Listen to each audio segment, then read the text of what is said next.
Hello and welcome to your Financial Planning Maestro podcast. I'm Jackie Lockie and this is a very special Christmas edition for you. During this podcast, we have lots of things to talk about relating to the financial planning assessment, and our special guest, Joanna Redmond, is back again to give us more tips and hints if you are in the middle of your Level 7 CISI financial plan case study assessment to make sure that we maximise your chances of passing as quickly as possible. So I hope you find today's podcast useful.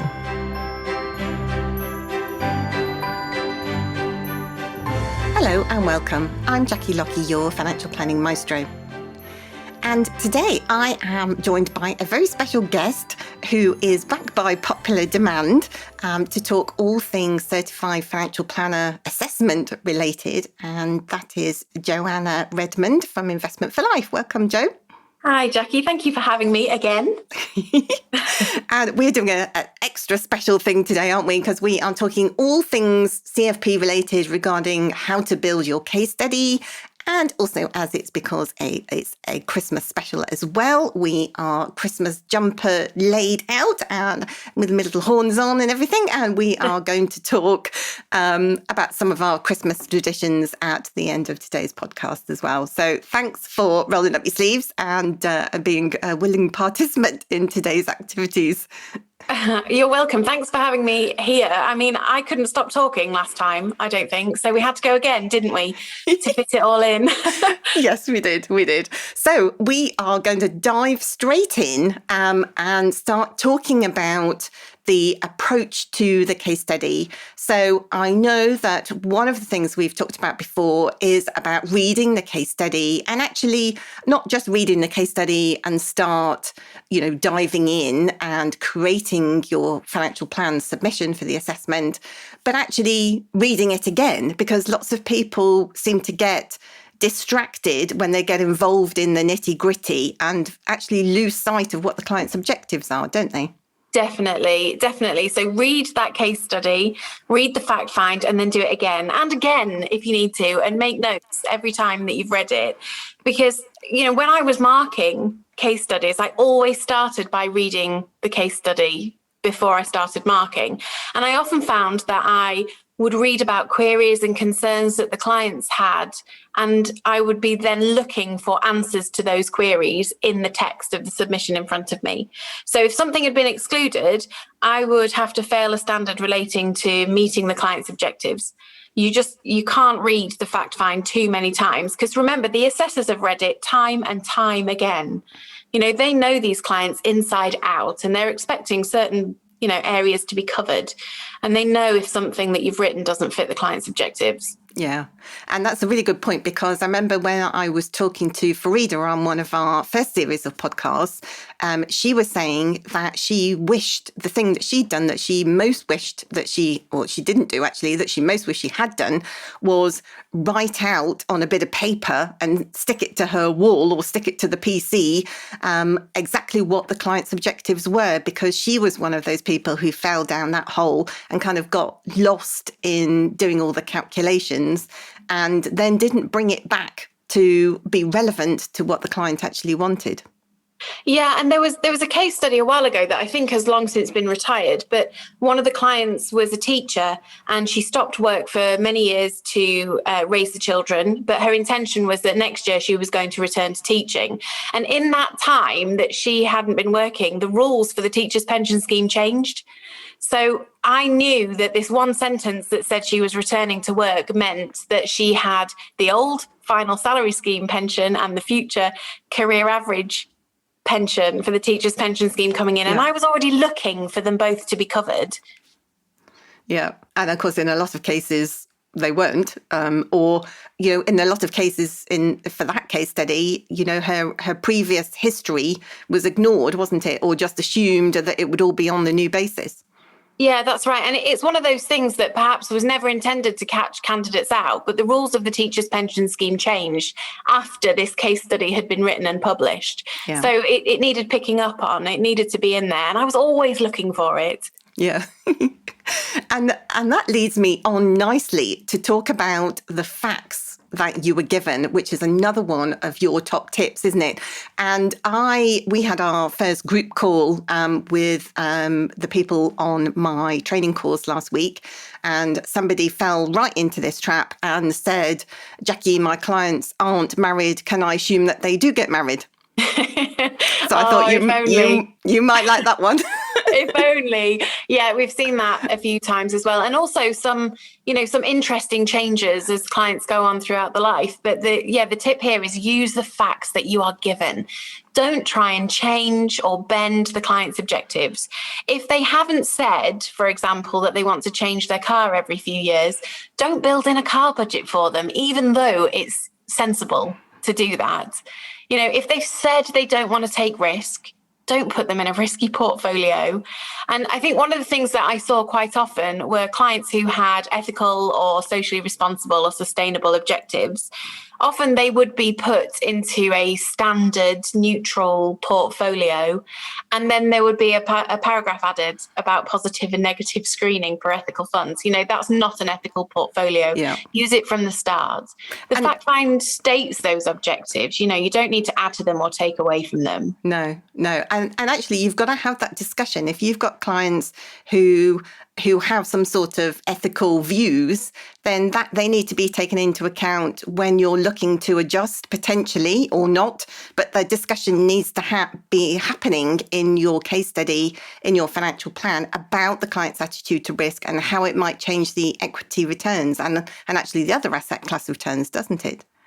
Yeah, it does. And I think there is a risk that when you're writing these and you're not in front of real clients, you're not sat down with real people, that you start doing sensible advisor things, making sure that you build in things that are things that clients need. But this isn't real life. And whilst you can't start, making it up, it is fictional. We don't want you to make up the content of your submission, but it is only needed to be based on the case study that you've had. And, candidates tie themselves in knots all the time because they're adding in things that the clients haven't said that they want. And it's just not necessary. Don't give yourself extra work. Yes, just do what it says on the tin and do the planning with the data that you've been given. Yes, don't make everything up. Don't use phrases like "I have designed your objectives to be" and things like that. Because last time I looked, they were the client's objectives, not your objectives. One of the things I've also seen in my days of assessing is that when setting the objective, some people have written, your objective is capital growth or your objective is protection. And it's not, their objective is to, as far as protection goes, they might say they're worried about something and they want to ensure that, they're financially stable in the event of one or both of them dying, perhaps. You've got to use the client's own words, haven't you? You've been given that in the interview notes that come with the fact find. Yeah, and I know that using the client's words is difficult, especially when sometimes you have a question that's not answered in the case study and the fact find that you've been given. And if it was a real situation and you were at work or you sat in front of your client, you just ask them a question and you'd find out. But, you need to make an assumption instead and move on. And if you really, really feel you must mention some of the things that have been forgotten, for example, the car changing budget, which pops up every now and again in submissions, then put it in there and say, we haven't talked about this, but next time I see you, we will. Yeah. You'll feel better. Yes. But actually, that's a good point, isn't it? It's about making a decision and then moving on. One of the queries I had this week was, how many spreadsheets should I do? Should I do a before and after my recommendations spreadsheet? And I said, well, look at what the standards require. The standards don't actually say you need a before and after spreadsheet, but the standards do say that you need to clearly demonstrate whether the recommendations can meet the client's objectives. So if you're woolly in your explanations and you don't have an after spreadsheet to show the effects of your recommendations, then you'll probably fail that section and therefore you'll probably fail the plan overall. Yeah, and it's never a bad thing to curry favour with assessors by not sending in too many spreadsheets. Yes, you can do a bit of death by spreadsheets, but it's about, what you think is proportionate, isn't it, for the advice that you're giving?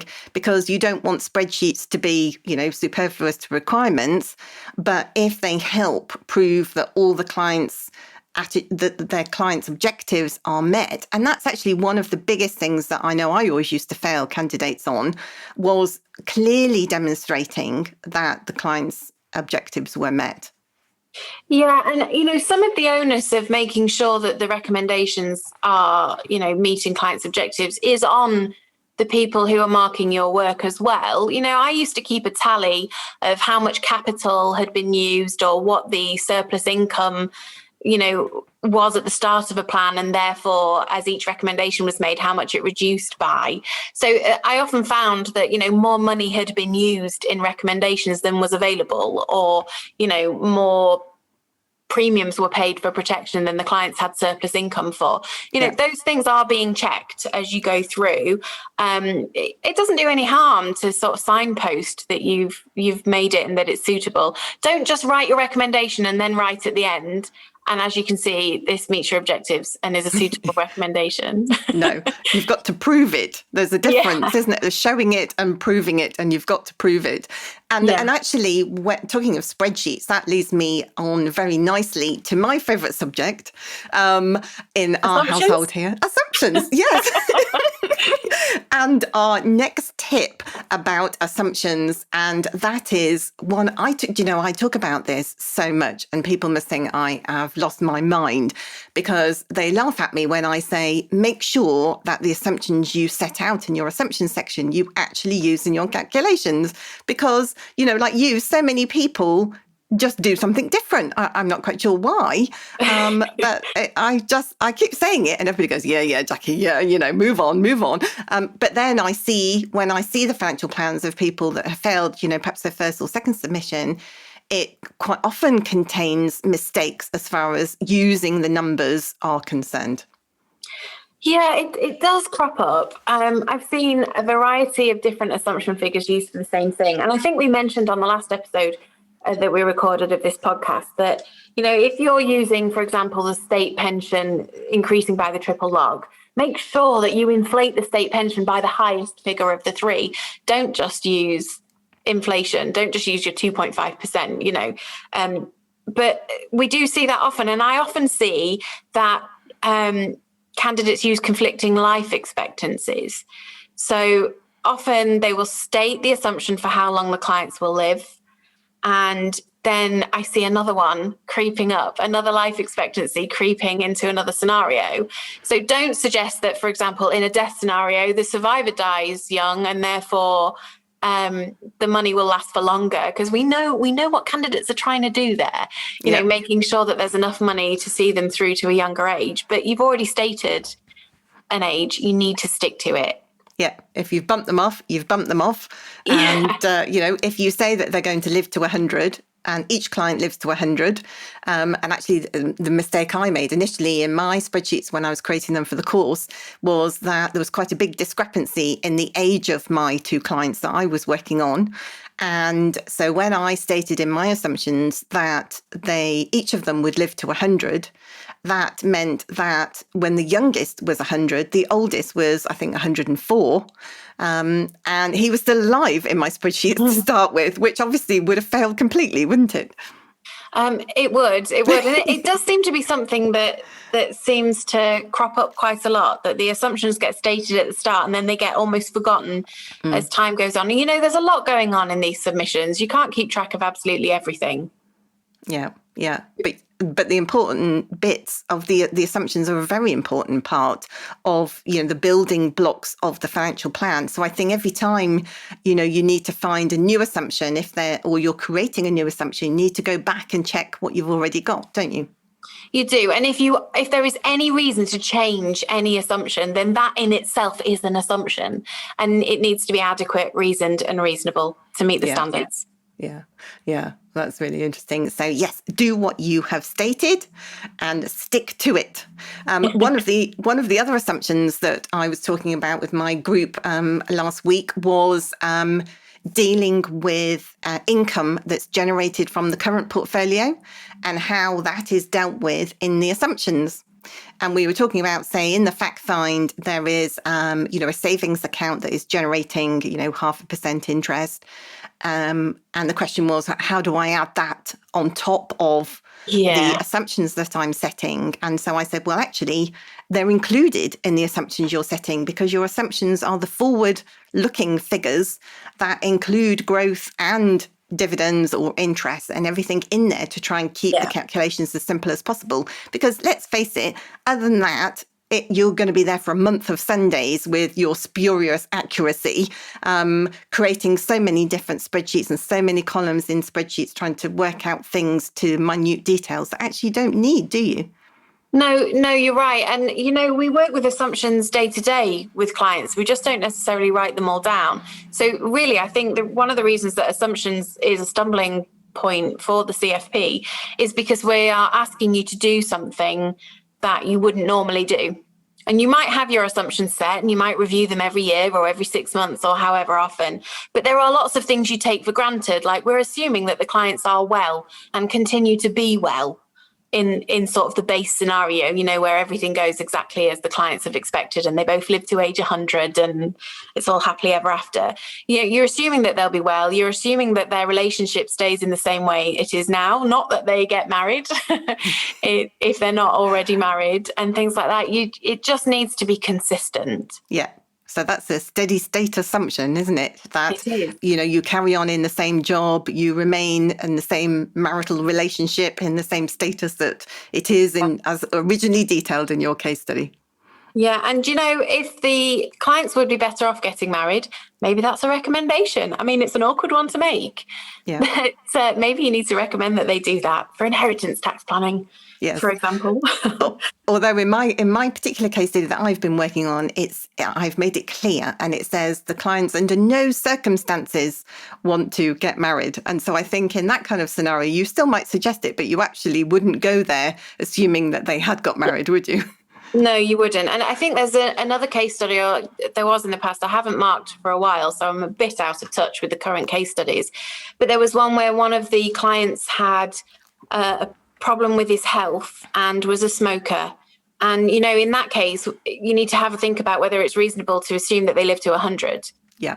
Yeah. But is it reasonable to assume that they don't? It's very tricky, but those things are put in the case studies on purpose for you to consider and talk about, and assessors are looking for you to cover it. Yeah. Yeah. In whichever, making a decision, reasoning it, and then making a decision and then applying the decision that you have made. Yeah, that's right. And reasoned, I think, is the big factor in the assumptions. Is it reasoned? Because, any number could be adequate if it's well reasoned and reasonable. Yeah. Yeah. But we need to understand your thinking. Yes.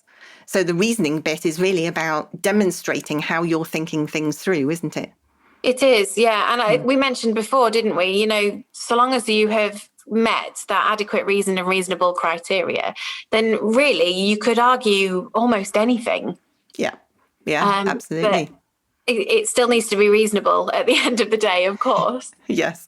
And the whole thing, all your assumptions, so many of them stack together, don't they? So, you're given some assumptions by the CISI, like for price inflation. And then you've got to think in terms of, inflation plus things when you're actually setting the numbers, haven't you? So you can get, that sense of, interaction between the assumptions that you're using. Yeah, I think so. And I think that's another area that you probably covered, Jackie, about the difference between real returns. Yeah. Using real returns and not doing. And that's another place that you can tie yourself in knots. Yes. And I've seen quite a few people in some of the resubmissions that I've been helping with where there's been a lack of understanding of the differences between real and nominal rates of return. And in some spreadsheets, there's been a combination of both sets of figures being used, which obviously, is factually inaccurate in any world that you're looking at. But obviously, it's one of the easy things for the CFP assessors to pick up on, isn't it? It is. And I think one of the real difficulties in this is that you look at your own submission, all that hard work and all the hours that you've put in, you look at it as the professional that you are and not in the eyes of someone who doesn't understand. Yeah. So if you start making it too complicated, a client probably can't understand what you're writing. Yeah, yeah. And that leads me on nicely to talk about our next tip, and that is don't undermine your own advice. Saying one thing, stating one thing, like you said in the assumptions about longevity, and then using something different. Those kinds of things are really important to be consistent. Once you've made a decision, just be consistent, don't you? Yeah, don't throw away your good work. So some candidates fall into a trap of writing, sound advice and then adding a sentence on the lines of, but, if something else X happens, it'll all be different anyway. So just writing that one sentence would make a client question, in what way would it be different? Will I still be okay? And if a client's going to ask that, then an assessor is likely to as well. An example I've seen of that, just to be clear, is that someone in the past was basing their advice on a client receiving a bonus in line with the fact find. Yep. They wrote great advice based on that bonus money being received, and they had passed the standards. And then they wrote one tiny sentence that said, of course, bonuses aren't guaranteed. You may never receive this money. But they didn't go on to explain why the clients might still be okay if that were to happen. And they undermined all of their own hard work. Yeah. And actually, all they needed to do in that case was just state in the assumptions that they were going to assume that average bonus continued. Yeah, that's right. Just pop it in the assumptions. The bonus will always be received. And, we all know that things might be different. That's why there's a standard dedicated to explaining the importance of the review process. Yeah. And in particular, the bonuses and those kinds of things that are perhaps a little bit more obviously uncertain of the future, they could be the things that you specifically talk about when you put in your paragraph about reviews, aren't they? You can say things like, well, obviously, what are we going to review? Well, we're going to review all of your circumstances, but we're going to pay particular attention to see how your bonuses have been going, because, at least on an annual basis, we can alter and change that assumption as we go, can't we? Yeah, that's right. And make it easy for yourself. Don't make it harder. If you've written great advice, don't write something that means that everything you've just written is no longer true. Yeah. It is. It's quite odd, isn't it, when you start these case studies and the financial plans that we create, and as assessors we have both assessed in the past, become a huge living thing, essentially, don't they? And It is really easy to get lost in them. And that's why one of the tips that I always give is that when you finished your submission, even if it's kind of roughly there or thereabouts, that you make sure you leave yourself enough time to shove it in a drawer or just give your brain a rest from it for a few days or a week if you can. Because when you go back to it, you'll find all your typos and all your odd sentences and, all the things that, have done that you might contradict yourself on in different pages in your financial plan construction, that actually all those things start to jump out at you, don't they? Yeah, they do. And I think we mentioned this last time too, but just be kind to yourself. Don't make life too hard so that when you submit, you're not really sure whether you're going to pass or not. Yeah. Do the absolute best that you can and keep things as simple as possible. Definitely. Yeah. And that leads me nicely on to our next tip. And that is, if you are unsuccessful, and, we know that roughly around 25% of people are passing on their first assessment.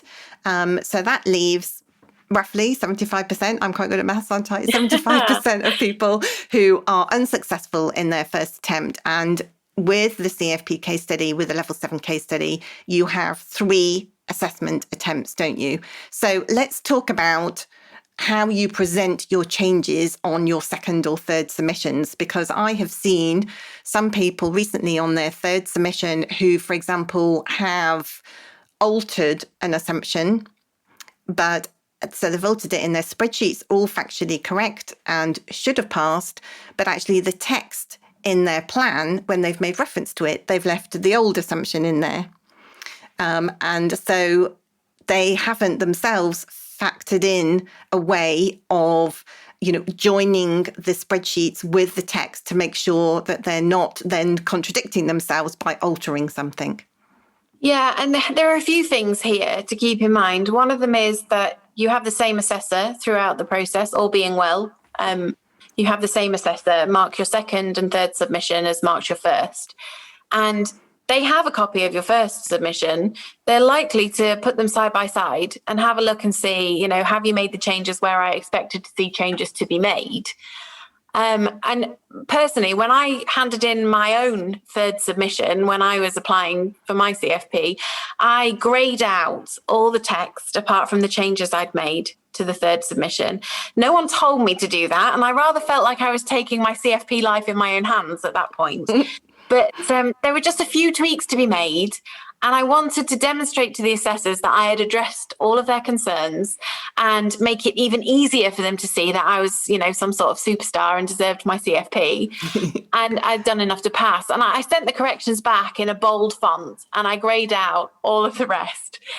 So they only had to mark those few pieces. Yeah. And later on, when I was assessing, I would suggest to candidates, perhaps on their second submission, in the general feedback, that they did that too, so that they could make what's already a busy document clearer. And I don't think you should be afraid to show where you have done exactly what the assessor asked of you by making it stand out.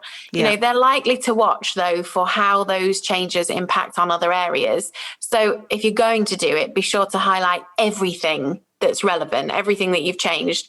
If you're saying I've only changed the things in bold, make sure that everything you've changed is in bold. Yeah. Yeah. Yes, don't change other things. Yeah, it probably ought to caveat that. The CISI at no point have ever told me that was a great idea. However, that is what I suggested, and lots of candidates did it, and I did it myself, and it certainly hasn't stopped anyone from passing. No. And I think that's a really good point, because it's about demonstrating, isn't it? Clearly showing, to make, line of least resistance, if you like, for the assessors, so that they don't have to go ferreting through a 60-page report to say, oh, well, a bit of that paragraph was different, or, that the changes that they've made, where does it impact in another section?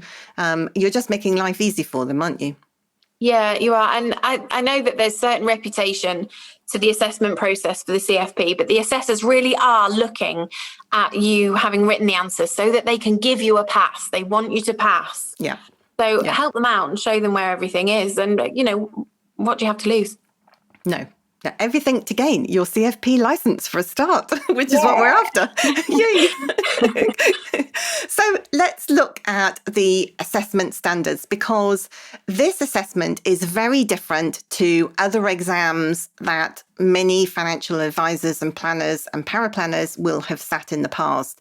I'm quite often asked, well, Jackie, should I lay it out like this, or should I write that reason? And I say to them, what do the standards say? Sure. And I think there is a big disconnect in many people who haven't been successful on their first attempt, is that you've got to keep referring back to the standards, haven't you? They are your marking sheet, aren't they? Yeah, when the IFP the Institute of Financial Planning were running the CFP, I remember they did a course at one of the conferences that was half an hour of sitting with an assessor and doing a bit like what we're doing today, talking about how they had some tips for you to get through the process. And the speaker stood up and said, do you know, where else do you get given the question, which is the case study, and then you get given how to write the answers in the standards? We're giving you the answers in a row, so I think you have to remember that you're given those standards for a reason. You should cross-reference your work with them and make sure you've covered every single bit. And you don't need 100% to pass. No. But if you can pick up marks for one of the standards where you drop them on others, then you're more likely to get over the line. Yeah. And there are some pretty easy standards to get marks for, aren't there? Things like, has an emergency fund been recommended, and, pretty straightforward things. Have state benefits been included, that you can just use them in your planning stages. And of course, they've been included automatically. And so a lot of the assessment criteria is really a given. And I think some of the sections, like the financial planning and practice section in particular, I always describe that section and also the financial planning and tax section as a kind of sweep up section. Yeah. So, if you have failed heavily in your retirement planning or your education funding sections, the estate planning section, then you are going to fail those other sections as well, as a consequence of failing those first sets of technical sections. So you have to think through if you aren't successful and you get your feedback letter. I know that I've spoken to so many people who've been fed up. They have put their heart and soul into the plan. And, some people have said to me, should I be quitting my profession?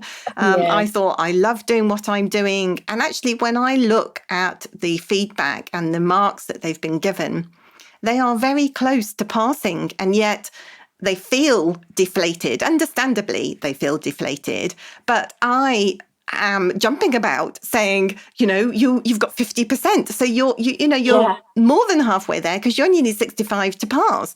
And it's eyes on the prize, isn't it? You need 65 and 51% overall.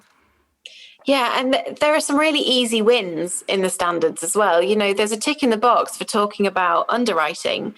And that's not a technical, how does this work for the clients? It's just purely explaining how underwriting might work on insurance. Yeah. Let's get that one. Let's take that one home. But it is tricky. You've just got to keep looking and referring back to those assessment criteria, basically, haven't you? You have. And they're right there in front of you, and go back and cross-reference your work with the standards and say to yourself, have I covered that standard? Because the assessors, when they're marking it, they're putting a tick in a box. Yes, you have. No, you haven't. There is no grey area. It's yes or no. Yeah. And they want you to get that point for each of those assessment standards, don't they? They want you to pass, but 65 is all that we are after. That's right. Right. And you might want to ace it and you might want to get full marks, but you don't have to in order to pass. Yeah. I know that we talked in the Next Gen community about the level 6 pass rates, and even for those who pass, you can still obtain some feedback on where you went wrong. And I know that this year's, I think the September sitting, the chief examiner wrote a comment about the standards being slightly reduced than in previous sittings. And I was quite surprised by that. I wasn't expecting a comment like that. But actually what I said, to those people who I'm talking to in the Next Gen platform, we were saying, it's a pass. A pass is a pass. A pass, a pass, a pass, a pass. And that's it. And it doesn't matter if you got 1% more than a pass or you got the pass mark, then that is all you need to progress on to the level 7. And it's exactly the same with the level 7 itself. In order to gain your CFP, all you have to do is get 51% in each of the technical areas and 65% overall. Everything else, you can strive for perfection. But actually in your Wayfinder entry, if you're a regulated advisor and you go on, put your Wayfinder entry in, then it doesn't say, oh, I got 99%. It says I'm a CFP professional. It doesn't say I'm a CFP professional who got 99.99%. Yeah, exactly. Everything you said, I completely agree with. I think the standards being reduced, I think there was some duplication removed, wasn't there? Yeah. In the past. Yeah. But I think that's about it. I think they're quite similar to how they've always been. Yes. There's not much difference in them. No. So that is pretty much all we had to discuss, all of your top tips. So thank you for sharing all of that. It was a really great, really interesting discussion, isn't it? We love talking about all things CFP assessment related, don't we? Yes. Yeah. So what, as we are so close to Christmas now, tell me about your plans for Christmas. What are you up to? Well, this Christmas, obviously, subject to certain restrictions in the country right now, we are hoping to go away for Christmas this year. Fantastic. Lovely. And do you have a family tradition? Do you have traditional things that you do at Christmas that you do every year, irrespective of where you are? Yeah, I was thinking about this. the other day if we have traditions in the family, and I think ours are ever changing. So each time there's been, someone new in the family, a new partner or a new child or someone join us, things seem to change. But at the moment, our Christmas traditions have been to have a day where we all have a Christmas meal and we play games. And so I've been arranging a game this week to take to the family do at the weekend. Okay, and can you share that with us? What kind of game? Oh no, it's very boring because it has to cater for every age, including Yes. a 7-year-old. Yeah, so it's quite a boring, guess the post-it note that's stuck on your forehead type game. And I've written some Christmas themed ones. But this year there's a twist. You see, if you get a prize, you can either take your prize or you can gamble for a mystery bag. And some of the mystery bags are stuffed with tins of beans. Oh, so I'm waiting to see how that goes down with our children. Excellent. Well, let's hope that your dad gets one. Well, I hope he gets a tin of beans. Yeah, there's also a bag of shredded paper. I quite hope that he finds that one. Oh, oops. Oh dear. Okay. We're just going to get lots of emails from Mike Haig now. And do you love to travel traditionally, when obviously restrictions allow? Are you the traveller that up sticks and goes from house to house between Christmas and New Year and does all of that travelling? Or do you normally have people who come to you? No, we are usually the people doing the travelling and going to visit other people. But I like it that way because the alternative is that I have to cater, and that is not my forte. Yeah. Same here as well. Actually, we one of our traditions is that we love to have Christmas Day on our own. I guess it kind of sounds very selfish, doesn't it? Yeah. But we just have one day as a family together. And then we trump about before Christmas because obviously we have lots of birthdays in our household in December, with both parents in this household having birthdays in the 10 days before Christmas. And also then Christmas and New Year and everything, all of these, it's really expensive time of the year for presents. So we tend to charge about the week before Christmas, particularly because of all of our birthdays and seeing friends and family. But so we try and set aside Christmas Day as one quiet day where we just kind of veg out. Although one of us or pair of us will try and end up, in the kitchen or whatever. But we have a really unusual tradition that has turned in since we had our son, and we've stopped eating turkey and chickens and things like that at Christmas. And my son loves a little steak pie. Oh, wow. Oh, he's so cool. We have a homemade steak pie or one from the butchers. The butchers make them especially for us. And we have a little steak pie because we don't eat that much steak during the year. So we kind of treat ourselves to a little steak pie and vegetables for Christmas dinner. So I think that's so cool. It's a bit unusual, isn't it? My dad can't stand turkey. So we've never had turkey for Christmas dinner because he says this really special meal where all the family's together and you make me eat turkey.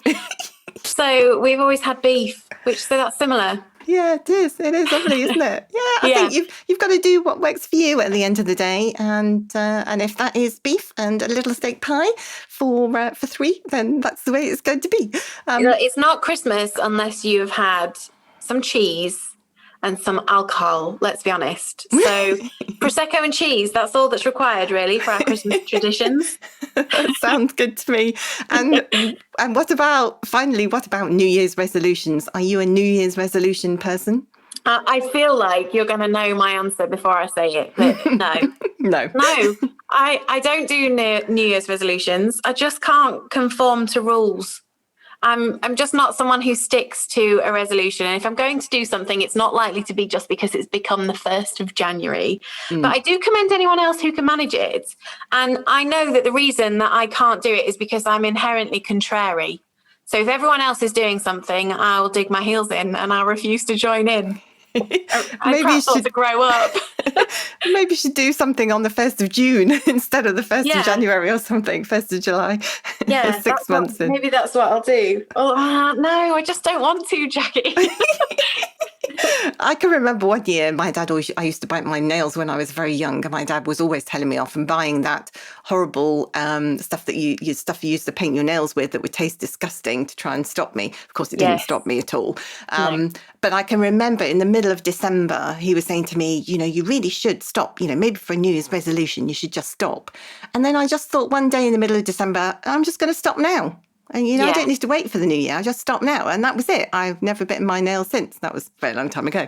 So it's funny, isn't it? Once you kind of, you put your mind to it, then you just make up your resolutions.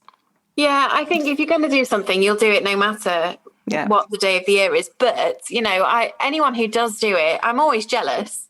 If they've stuck to something and, by March, they've managed to say that they've done 3 months of whatever it was that they said they were going to do. I think, if I'd have started 3 months ago, think where I'd be now. But I never do it. No. Well, it's each to their own at the end of the day, isn't it? As long as everybody has a good time at Christmas and New Year, restrictions allowing, obviously. Hopefully, I know, Jo, that you will join me in wishing all of our listeners a Merry Christmas and a happy and prosperous 2022. We hope that everybody stays well and out of mischief generally, as far as food and drink go too. And we wish them every success, don't we, with their Certified Financial Planner certification in 2022. Yeah, and I think a bit of mischief is probably allowed. But yes, best wishes to everybody and stay safe. Thank you. Wasn't that a really interesting discussion with Jo? She's got so many great insights into how to assess and approach your financial plan for the assessment so that you can become a certified financial planner in the UK. So that's it for me for our first series of podcasts for 2021. I'd like to take this opportunity to wish you a very Merry Christmas and happy and prosperous 2022. And we will be back in January with another series of podcasts with some amazing financial planning guests. That's it for me. Bye for now.